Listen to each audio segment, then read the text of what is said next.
자, 유닛 2 시작하겠습니다.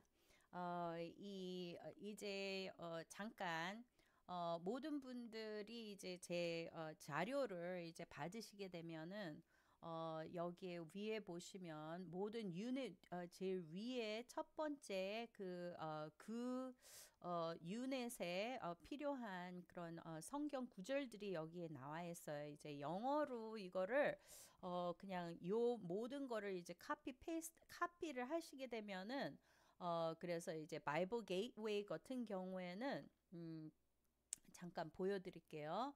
어, 이렇게 바이블 게이트웨이를 이렇게 보시게 되면은 여기에다가 이제 모든 그 성경 구절을 이렇게 하시고 거기에 이제 내가 보니까 이 바이블 게이트웨이는 한국어로 된 게 KRB하고 뭐 두 가지 정도인가 이렇게 돼 있더라고요. 그래서 그렇게 해서 이거를 치시고 클릭을 하시면은 그 모든 구절들이 나와 있어요. 그래서 그렇게 했는데 사실은 한국어로 된 거는 제가 바이블 게이트웨이를 썼기 때문에 성경이 그 버전으로 돼 있어요. 어, 그리고 또 이제 다른 언어, 만약에 제가 이제 이거를 다른 언어로 이제 번역을 아마 하게 될지 안 하게 될지는 잘 모르겠는데 일단 모든 자료들을 동영상으로 이제 한국어로 이거를 하려고 그래요. 그래서 모든 분들이 요즘 세대에는 일하면서 듣는 거를 많이 하죠. 내가 읽는 거는 잘 안 하게 되잖아요. 그래서 이거를 하게 되는 건데 아무튼 그렇게 해서 하시면 쉽게 하기 위해서 이렇게 만들었습니다. 오케이, 시작을 하겠습니다. 예수님의 부활 후 40일 후에 승천하셨습니다. 그리고 약속하신 대로 열흘 뒤에 마가의 다락방에 모여있는 120명, 제가 제일 좋아하는 숫자죠. 120명의 제자들에게 성령을 최초로 부어주셨습니다. 그 후 지금까지 성령은 예수를 믿고 제사함 받은 하나님의 자녀들에게 임하셨습니다. 그리고 그들의 삶을 시키셨습니다. 하나님의 나라의 확장.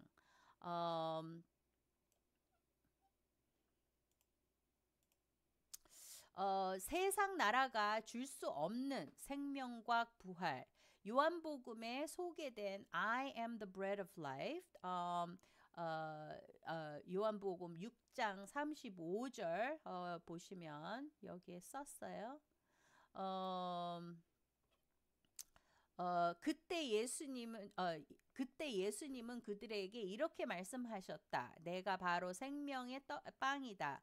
내가 오는 사람은 굶주리지 않을 것이며 나를 믿는 사람은 절대로 목마르지 않을 것이다. 요한복음 6장 41절. 세상 나라가 이게 이거는 different version이네요. 세상 나라가 줄 수 없는 생명과 부활. 요한복음에 소개된 I am the bread of life. 이거 했죠. 오케이. 저를 양식으로 삼으라. 영원히 배고프지 않으리라. I am the light of the world. 8장 12절. 나는 세상의 빛이다. 믿어지는 것. 빛이 비추어진 것. 그리고 저를 앙망하라. 영원한 빛 가운데 살리라. 에베소서 5장 9절. 빛의 열매는 모든 착함과 의로움과 진실함에 있느니라. 그리고 나는 양의 복은 요한복음 10장 7절 그리고 9절 오직 그를 통해 출입하라. 생명의 꼴을 먹으리라. 요한복음 10장 7절에 보면 그래서 예수님은 다시 말씀하셨다. 내가 분명히 말한다. 나의 문이다. 나는 문이 누구든지 나를 통해 들어가면 구원을 받고 드나들며 꼴을 얻을 것이다. 여기에 보면 이게 어디가 있냐? 가만히 있어 보세요. 잠깐만요. 이게 여기 보시나요? 보이시나요? 가만히 있어 보세요. 제가 이걸 어떻게 오케이. 이 사진 보이시죠? 여기에 보시면 양의 문이 뭔가 궁금했었어요. 그래서 왜 양의 문이라는 그런 메타포를 그런 비유를 하나님이 이렇게 사용을 하시면서 이렇게 했나 했는데 여기에 보면은 양떼들을 여기다가 이렇게 what do you call that?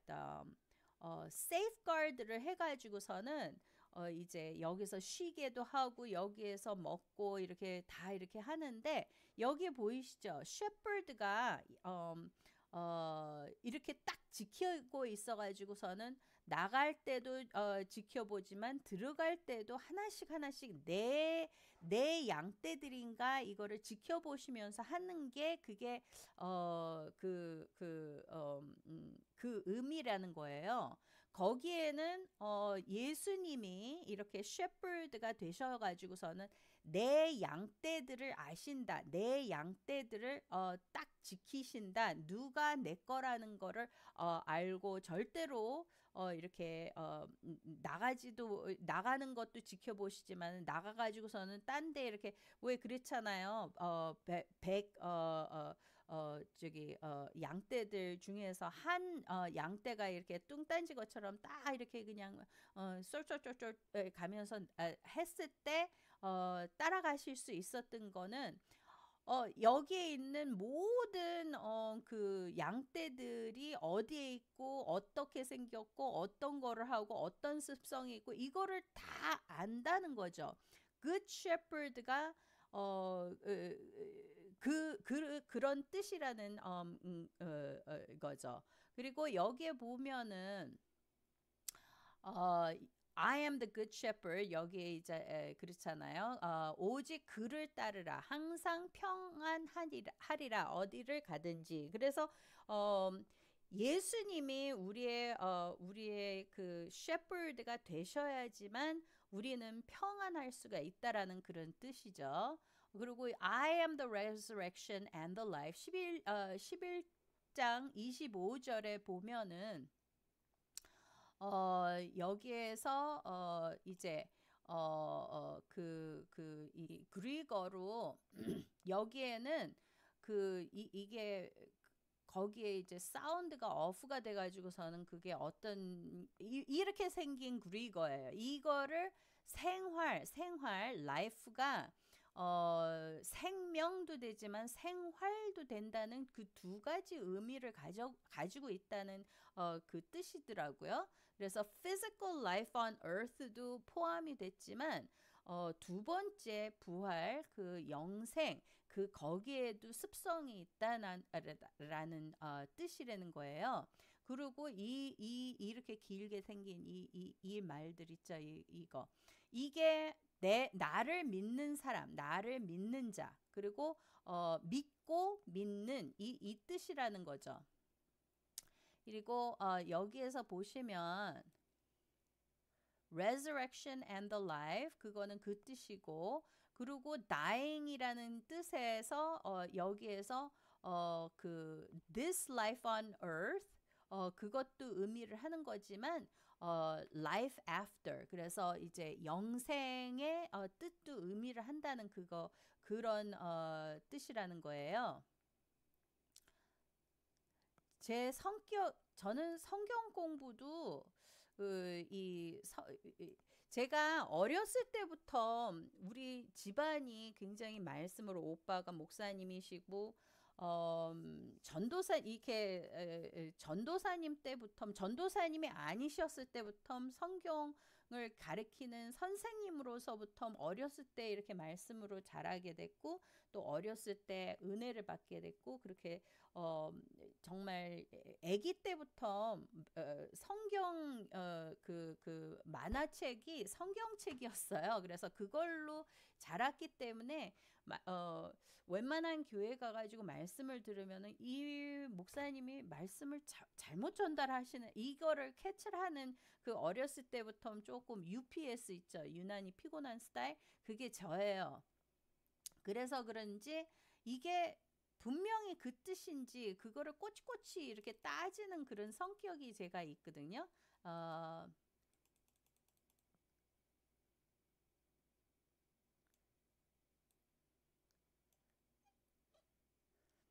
그리고 향기와 맛스런 열매를 맺히면 영원히 즐거워하리로다.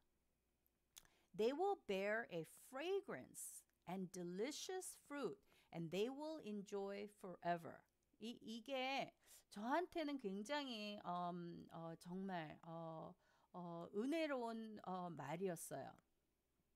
성령 강림의 의미는 무엇입니까? Coming of the Holy Spirit 그 뜻이 정말 무엇인가? 거기에는 마가복음 가만히 있어 봅시다. 마가복음이 아니고 더 이후의 말씀인가요? 잠깐만요. 마가복음 16장 28절에 보면 진실로 너에게 이르노니 여기서 있는 사람 중에 죽기 전에 인자가 그 왕권을 가지고 오는 것을 볼 자들도 있느니라. 이분의 다스림. 여기에 보시면 죽음을 맛보다 그러니까 tasted death. 근데 예수님이 이 말씀을 하셨을 때는 그 의미가 이미 맛을 봤대라는 거예요. 이미 과거의 미래를 벌써 경험을 했다라는 뜻이라는 거예요. 어떻게 과거에 이미 미래를 경험을 할 수가 있을까요? 오직 하나님 외에는 그거를 경험할 수 있는 자가 아무도 없을 거 아니에요. 그렇죠? 우리 영어로는 데자부가 한국말 영어인가요? 영어가 아니고 그거는 데자부 프렌치 말이네요. 그런데 그 뜻은 과거에 이미 경험을 했다라는 그런 뜻이거든요. 근데 여기에도 마찬가지로 과거에 옛날 과거에 이미 앞으로 생길 거를 먼저 경험을 했다라는 그런 뜻이죠. 그리고 여기에 보면 they were to die afterwards, but that they will still be living when it takes place. 그래서 죽음을 경험을 했는데 그러니까 죽음의 고통이죠. 고통이죠. 그런데 여기에서 말씀하신 거는 6일 이후에 이제 일어날 거를 벌써 과거에 이것이 일어난 것처럼 이루어진 것처럼 그렇게 말씀하셨다라는 그 뜻이고요. Satisfying the meaning of the words coming in his kingdom. 그러니까 앞으로 주의 나라가 올 것을 그거를 이제 fulfillment 그거를 이제 이루시기 위한 그런 뜻도 된다고 그렇게 써 있네요. 그리고 he had come to them in spirit and in power. 그래서 성령 세례를 받았을 때는 영으로 오시고 능력으로 오신다라는 거죠. 그래서 excellent glory라는 거는 굉장히 뭐라고 그럴까? 잠깐만요. 이게 계속 생각을 요즘에는 너무 이렇게 일을 많이 하다 보니까 너무나도 당연한 말도 어떨 때는 forget 할 때가 많아요. 죄송해요. 그래서 훌륭한 영광, perfect glory라는 뜻이죠. 예, 오케이. 그리고 그 나라와 그 의를 위하여 요한복음 14장 18절에서 19절 나는 너희를 고아처럼 버려두지 않고 너희에게 다시 돌아오겠다. 19절에는 조금만 있으면 세상은 나를 다시 보지 못하겠지만 너희는 나를 볼 것이다. 왜냐하면 내가 살아있고 너희도 살 것이기 때문이다. 세상 나라와 대조. 여기에 보시면 성령 강림의 의미는 예수님이 이제 재림하시고 우리를 그냥 이 세상에 놔두지 않으시겠다. 하나님이 같이 하신다는 그 증표가 성령 세례라는 거죠. 예, 그렇게 해서 우리를 고아처럼 놔두지 않다라는 거를 이제 의미를 하는 건데 성령 강림의 의미가 그런 뜻이라는 거예요. 내가 너를 그냥 고아로 놔두지 않다라는 그 뜻이 성령님을 보내주신 의미라는 거죠. 그리고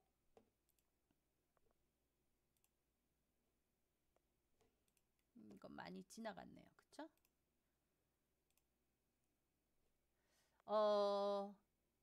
그리고 예수님은 어떻게 우리 가운데서 다시 오셨습니까? 오리라 성령으로 요한복음 14장 26절 가만히 있어봐. 이게 아니죠.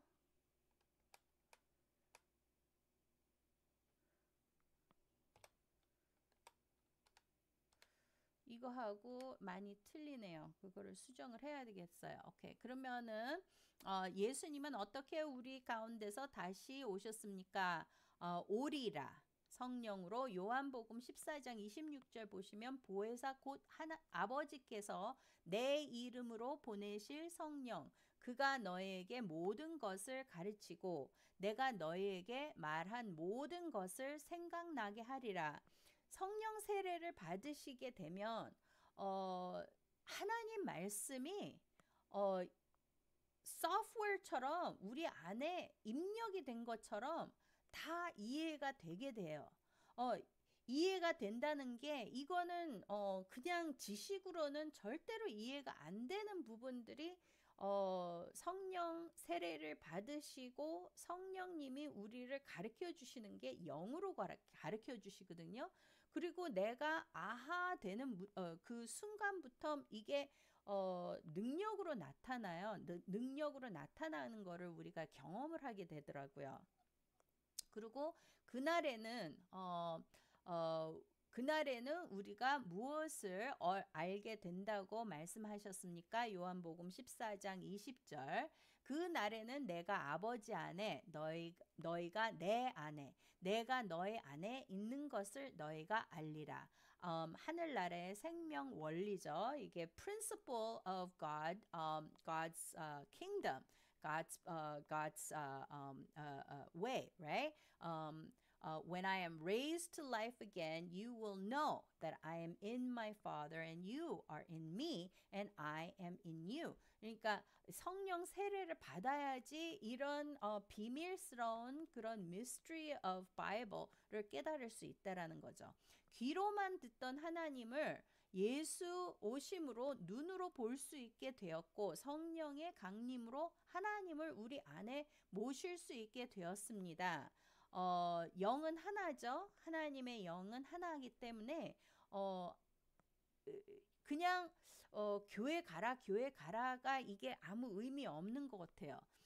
우리는 믿을 때 성령 세례를 받으셔야 돼요. 은혜를 받지 못하시면 하나님의 말씀을 아무리 백날 가도 깨달을 수가 없다라는 거죠. 예수님의 생애가 성경에 미리 예언되었듯이 성령의 강림도 성경에 미리 예언된 말씀의 성취입니다. 요엘 29절 2장 29절에 보시면 그때 내가 또 내 영을 남종과 여종에게 부어줄 것이며 지금 이때죠. 요한복음 16장 7절에 그러나 내가 너에게 세상을 말하노니 내가 떠나가는 것이 너에게 유익이라. 내가 떠나가지 아니하면 보혜사가 너에게로 오시지 아니할 것이요. 가면 내가 그를 너에게로 보내리니. 그러니까 DNA를 받는다라는 그런 소프트웨어처럼 하나님의 말씀이 영으로 내가 깨달을 수 있는 그런 시대가 예수님이 이제 떠나심으로써 이제 보혜사 성령님을 받게 되는 거죠. 사도행전 1장 5절에 보면은 요한은 물로 세례를 베풀었으나 너희는 몇 날이 못 되어 성령으로 세례를 받으리라 하셨느니라. 지금도 그 말씀이 유용한 것 같아요. 지금도 이 2020년이 가장 어떻게 보면은 dark period이라고 볼 수도 있을 것 같은데 영적으로 dark period이죠. 근데 분명히 하나님의 역사가 지금 전혀 그렇지 않을 것 같은데 분명히 하나님은 역사하시고 계시거든요. 우리가 가장 어두울 때 하나님은 빛을 발하고 이렇게 일을 하실 때가 가장 강력하게 일을 하실 때가 우리가 봤을 때 아무 일이 안 일어나는 것처럼 하나님이 역사하시는 것 같지가 않아. 조용하셔. 너무너무 어두워. 이럴 때가 하나님이 가장 일하시는 때 같아요. 며칠 안 남았죠? 2020년도가 진짜 며칠이 안 남았는데 기다리셔야 돼요. 하나님이 성령 세례를 보내시기 위해서 사실은 제가 뭐 말씀에 뭐 이렇게 재능도 있고 뭐 이런 것보단 저는 분명히 이 믿음이 있어요. 하나님이 이 시대에 하나님이 역사하신다는 그 확신이 있기 때문에 이거를 선포하기 위해서 이렇게 말도 안 되고 자꾸만 이 혀를 깨물어 가지고서는 이 좀 너덜너덜대는 이 혀를 가지고서는 말도 잘 안 되는 그런 한국말을 하면서 이렇게 깽깽거리면서 말을 하는 이유는 제 신앙이 제 확신이 이 선포됨으로써 그 로고스가 전파하면서 레마가 되고 플레로마가 될 거라는 그 확신이 있기 때문에 이렇게 마이크피스처럼 하는 거예요. 제가 이게 능력이 있어서가 아니고 순종함으로써 하나님이 저를 통해서 성령님이 이렇게 말씀을 전달해 주셨을 때 이거를 진짜 하나님이 이렇게 말씀하시는 거다 이렇게 믿으실 때는 마음이 와닿았을 때 내 거다 이거를 쟁취하셨을 때는 분명히 새 세상이 열 거라는 거를 확신을 가지셔도 돼요. 하나님의 약속이 포함이 돼 있거든요. 약속의 구체적 성취, 다음의 말씀을 읽고 장소, 받은 자, 사용된 사람, 방법, 나타난 현상을 생각해 보세요. 사도행전 2장 1절에서 4절 오순절이 되자 그들이 모두 같이 한번 찾아봅시다. 왜 없지? 여긴가? 아니네. Anyway, 죄송해요. 여기다. 오케이. 오순절이 되자 그들이 모두 한 곳에 모였다. 그런데 갑자기 하늘에서 강한 바람이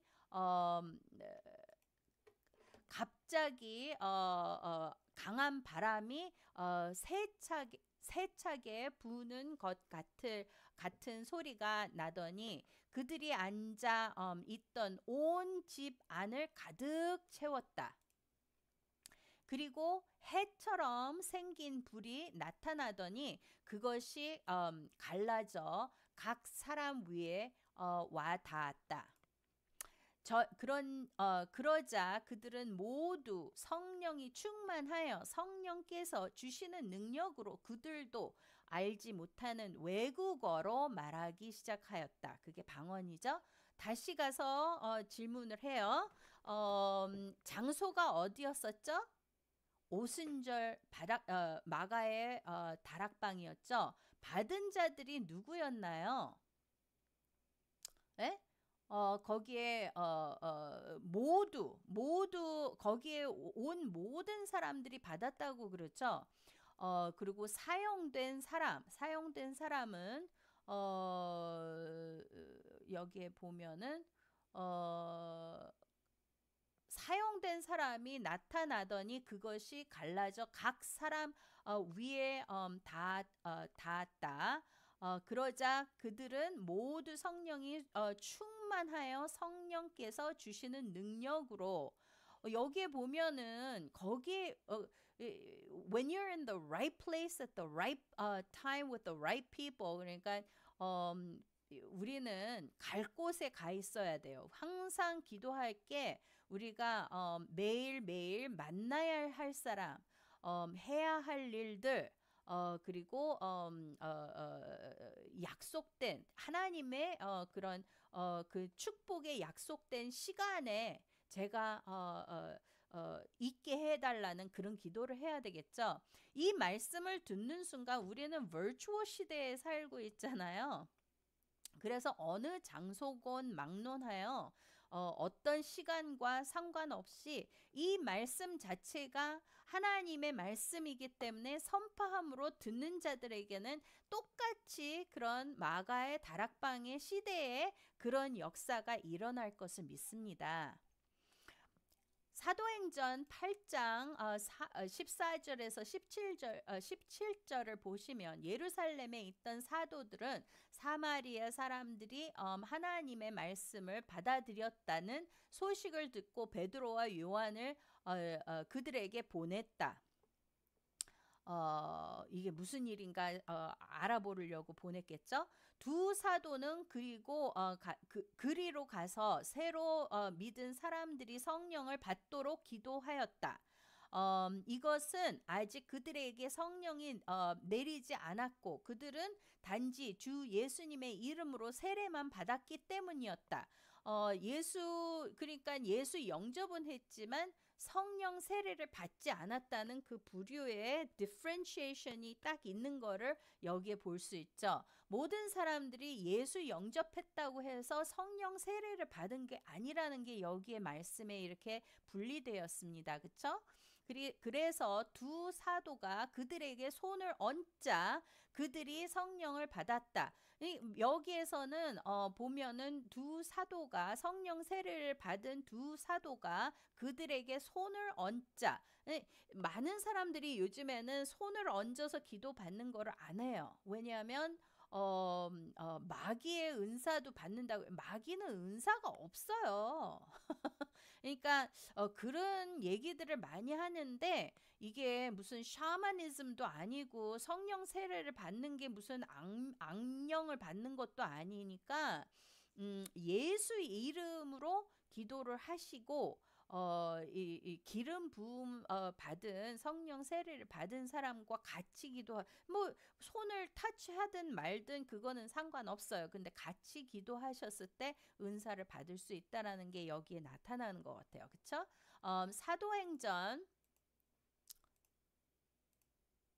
사도행전 9장 10절에서 18절 굉장히 깁니다. 10절 들어갑니다. 이때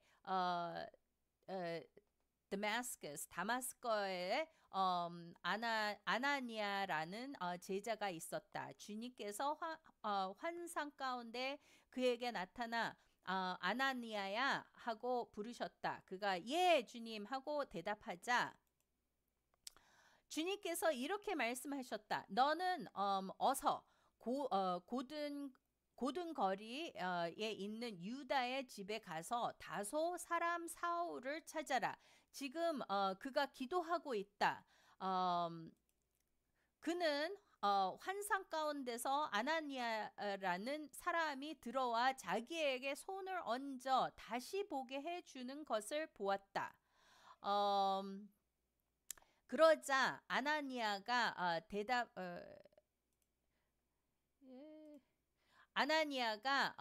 대답하였다. 주님, 그 사람이 예루살렘에서 주님의 성도들을 몹시 괴롭혔다는 말을 많은 사람들에게 들었습니다. 그리고 그는 주님의 이름을 부르는 사람들을 모조리 잡아갈 권리를 대제사장들에게서 받아 가지고 이리로 왔습니다. 그러나 주님은 아나니아에게 이렇게 말씀하셨다.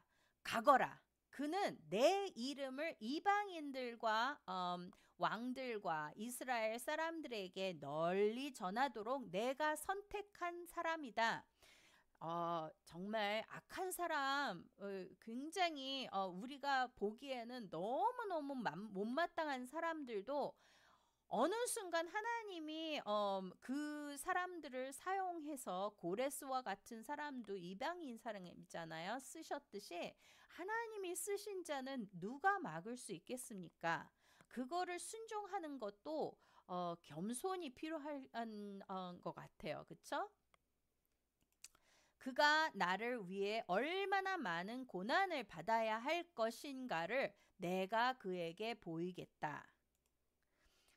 그래서 아나니아는 그 집을 찾아가서 사울에게 손을 얹으며 말하였다. 사울 형제, 오는 길에 당신에게 나타나셨던 주 예수님이 나를 보내 당신의 눈을 뜨게 하고 성령을 충만히 받도록 하셨습니다. 그러자 즉시 사울의 눈에서 비늘 같은 것이 떨어져 나가고 그는 다시 보게 되었다. 그리고 그는 일어나 세례를 받은 후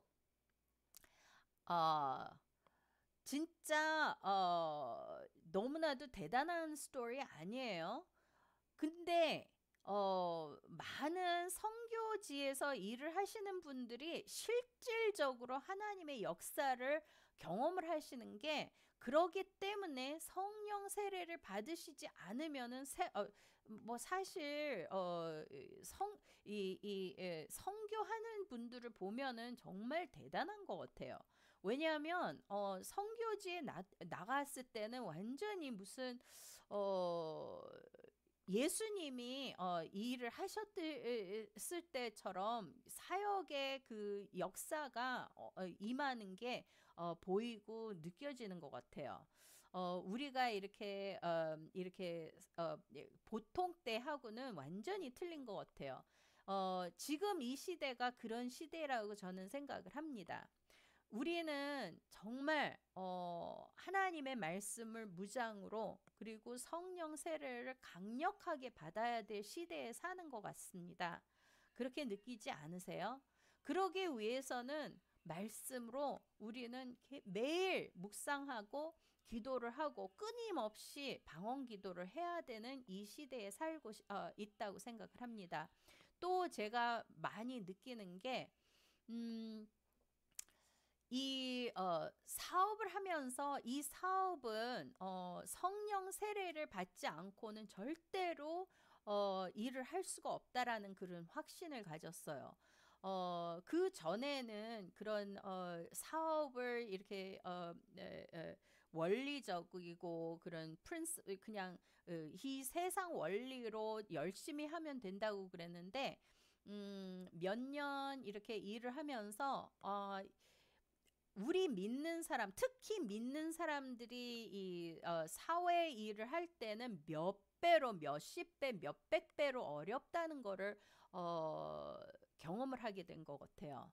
그러기 때문에 정말 막 안타깝게 그냥 막 발버둥 치면서 하는 사람들을 보면은 저는 오히려 뒷전을 해요. 왜냐하면 지금 이때일수록 너무너무 급하게 일들을 하시고 실수를 많이 하고 그러는데 지금은 그럴 때가 아니라고 봅니다. 지금은 성령 세례로 충만함을 받아야지만 우리는 살아남을 수 있어요. 왜냐하면 이거는 사업이 아닙니다. 사업이 반드시 사역입니다. 사역은 전쟁터예요. 이 전쟁터에서는 얼마나 많은 적군들이 우리를 막고 있는 줄 아세요? 그렇기 때문에 이 말씀을 성령 제자 훈련부터 제 파트너들을 위해서 이거를 준비를 했습니다. 진짜 꼬박샜어요.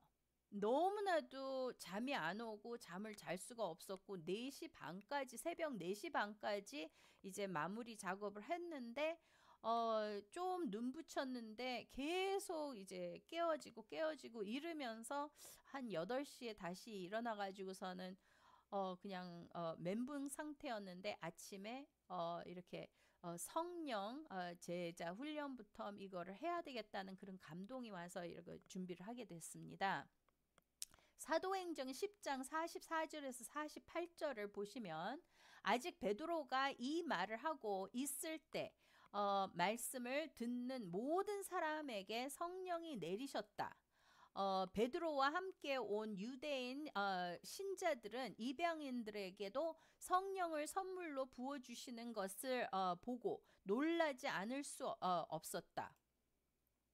이것은 이방인들이 방언을 말하고 하나님을 찬양하는 것을 그들이 들었기 때문이다. 그때 베드로는 이 사람들이 우리처럼 성령을 받았으니 물로 세례 주는 것을 누가 막을 수 있겠습니까? 하고 그들에게 예수 그리스도의 이름으로 세례를 받으라고 명령하셨다. 그 후에 그들은 베드로에게 며칠만 더 머물러 달라고 간청하였다.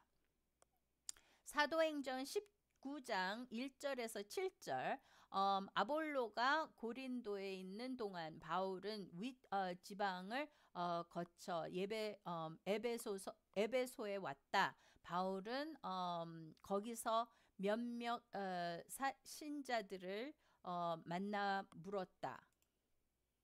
여러분은 믿을 때 성령을 받았습니까? 우리는 성령이 있다는 것도 듣지 못했습니다. 그렇다면 여러분은 무슨 세례를 받았습니까? 요한의 세례입니다. 요한은 회개의 세례를 주면서 사람들에게 자기 뒤에 오시는 분을 믿으라고 했는데 그분이 곧 예수님이십니다. 그들은 이 말을 듣고 주 예수님의 이름으로 세례를 받았다. 바울이 그들에게 손을 얹자 성령이 내려 그들은 방언도 하고 예언도 했는데 모두 12사람쯤 되었다. 여기에서 반드시 우리가 알아야 할 거는 우리는 성령 세례를 받기 전에 꼭 해야 되는 일이 있어요. 우리는 회개부터 해야 되는 것이에요. 회개라는 것은 이런 거죠. 내가 굉장히 귀한 분을 누구를 초대를 할 거예요. 근데 집이 엉망이에요. 너무나도 어지럽고 더럽고 막 추악하고 이런데 어떻게 귀한 분을 모실 수 있겠어요? 그랬듯이 우리가 집을 깨끗이 청소를 해야 되겠죠? 준비를 해야 되겠죠? 그런 귀한 분을 모실 수 있는 그런 마땅한 장소로 만들어야 되는 그 단계가 회개예요. 회개라는 거는 하나님이 우리를 창세 전에 만들으셨던 모습으로 다시 리턴하는 것이 새 모델 집을 샀는데 몇 년 살다 보니까는 어지럽혀졌고 막 너무너무 더러웠던 집을 깨끗이 다시 되돌리는 것이 repent라는 것이 다시 돌려놓는다는 그런 의미라고 들었습니다. 우리 상태를 예수님이 하나님이 우리를 지으신 그 상태로 다시 되돌려놓는, 그러니까 하나님과의 그 관계십이 옛날에 하나님이 만들었을 때의 그 관계십으로 다시 return하는 것이 다시 그게 repent라고 저는 믿습니다. 그렇게 배웠습니다. 그거를 하기 위해서 많은 사람들은 repent 회개에 대해서 대해서 굉장히 모독을 가지면서 생각을 해요. 나는 이렇게 착한 사람이고 좋은 일을 많이 하는데 당신이나 회개하세요. 막 이렇게 굉장히 하는 건데 회개의 의미는 그런 뜻이 아니에요. 회개는요. 우리는 그 갓난애기 무슨 죄를 졌겠어요? 지금 태어난 지 몇 시간도 안 된 아이가 무슨 죄를 졌겠어요? 그런 아이가 죄를 졌다 해서 그 죄인이라고 그러는 게 아니고 우리는 이미 우리 어머니의 잉태 그러니까는 그 뱃속 안에서부터 우리는 죄인이에요. 그 핏줄이 아예 자체 모염이 됐어. 이렇게 센이라는 그 DNA를 가지고 태어난 인간이기 때문에 우리는 죄인이라고 하는 거예요. 그런데 이 회개를 한다는 것은 예수님 하나님과의 관계십이 예전에 그 아담과 하와가 죄를 짓기 전에 그 상태로 다시 돌아가는 그 상태 리세팅을 하는 것이 디폴트가 아니고 우리는 디폴트로 태어났기 때문에 그 법 안에서 우리는 죽을 수밖에 없어요. two death가 있는데 우리는 first death가 그 인간의 physical death만 다들 생각을 하시는데 그거는 걱정하실 필요가 없어요. 모든 사람은 다 죽을 날이 와요. 우리의 죽는 날은 정해졌어요. 그렇지만 두 번째 죽음을 우리는 두려워해야 돼요. 사람들은 그 두 번째 죽음을 두려워하지 않고 사는 것이 그게 문제예요. 하지만 이 리세팅을 하는 리펜트를 하면서 회개를 함으로써 우리는 다시 관계십을 회복을 할 수 있는 기회예요. 그 기회를 놓치지 마셔야 돼요. 이 성령 제자 훈련을 들으심으로써 굉장히 고민을 많이 하셔야 해요. 이 기회는 이렇게 이 비디오를 받으시게 된 것도 축복이실 거라고 믿습니다. 저는 목사님이 아니에요. 뭐 성경을 이렇게 가르칠 수 있는 그런 퀄리피케이션 있는 사람이 아닙니다. 단지 저는 예수 그리스도의 피로 인해서 저는 하나님의 사람이 됐어요. 도장 받은 그런 born again Christian입니다. 하나님의 자녀예요. 하나님의 자녀고 성령님을 모시는 그러한 body of Christ예요. temple of God이에요. 그렇기 때문에 하나님이 말씀을 선포를 하시는 거예요. 저는 입을 열을 뿐이에요. 그냥 순종함으로써 하나님의 말씀을 이렇게 전파해라. 복음을 전파하는 것은 땅 끝까지 전파를 해야 된다는 그 명령에 순종하는 것 뿐이에요. 이 말씀이 마음에 오시게 되면은 그 회개를 방해하는 그 생각이 굉장히 많이 올 겁니다. 이런 거 왜 말도 안 되는 거를 듣고 있어? 서부터 이런 시간에 딴 거나 해. 돈을 벌든가 뭐를 딴 거를 유일한 일을 하지. 왜 이런 쓸데없는 비디오를 듣고 있어? 여러 가지 생각이 많이 올 거예요. 그럼에도 불구하고 지금 끊으실 수가 없는 거예요. 왜냐? 하나님이 인도를 하신 거거든요. 이 회개는 반드시 하셔야 돼요. 그냥 내가 지은 죄부터 시작을 하셔도 돼요. 하지만 제일 중요한 거는 주님과 내 사이에 가로막고 있는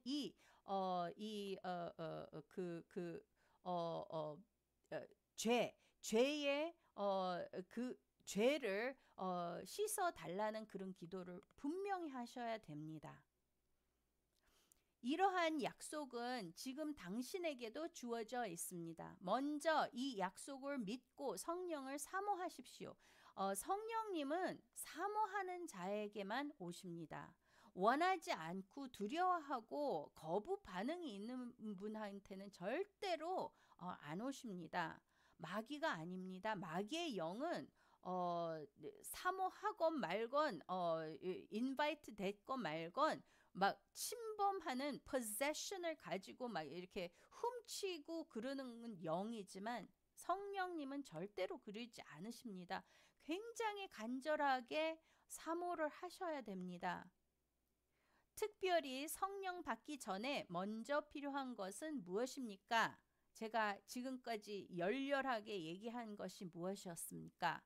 회개죠. 네, 회개 기도를 할 수 없다면, 할 줄 모르신다면 회개 영을 부어달라고 기도를 하시는 게 첫 순서일 겁니다. 사도행전 2장 38절에 보면 그래서 베드로가 그들에게 말하였다.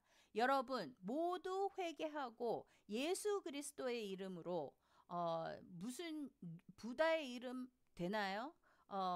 모하메 이름으로 될 수 있나요? 아닙니다.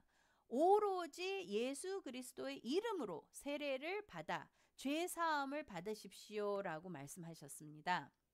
그러면 성령을 선물로 받을 것입니다. 성령 세례는 선물입니다. 하나님 앞에서 태도를 고치고 그리스도와 생과 사를 같이 하려 하고 죄를 버릴 때 그리하면 성령을 선물로 받습니다.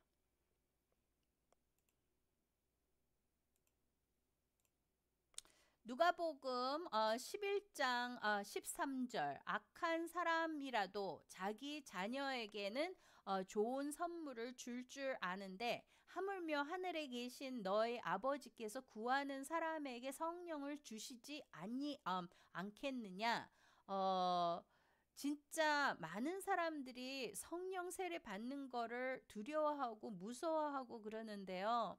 이거는 가장 우리에게 위대한 귀한 선물입니다.